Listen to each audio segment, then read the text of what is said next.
আগামী রাষ্ট্রপতি কে হবেন এটা দলের উচ্চ পর্যায়ের সিদ্ধান্ত বলে জানিয়েছেন বিএনপি সিনিয়র যুগ্ম মহাসচিব ও প্রধানমন্ত্রীর উপদেষ্টা রুহুল কবির রিজভী।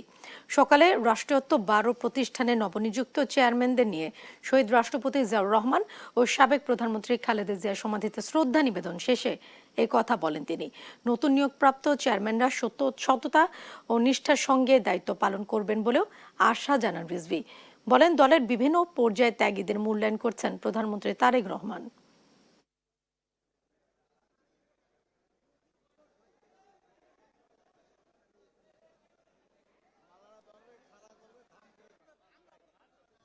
কে রাষ্ট্রপতি হবেন এটা তো পার্টির উদ্বোধন যে ফোরাম, সেই ফোরামের সিদ্ধান্ত, সেটা তো আমি এখনো জানতে পারিনি। তারা নেবেন, যখনই নেবেন আপনারা বুঝতে পারবেন। আপনারা তো অনেক ঘটনা আগেই জেনে যান।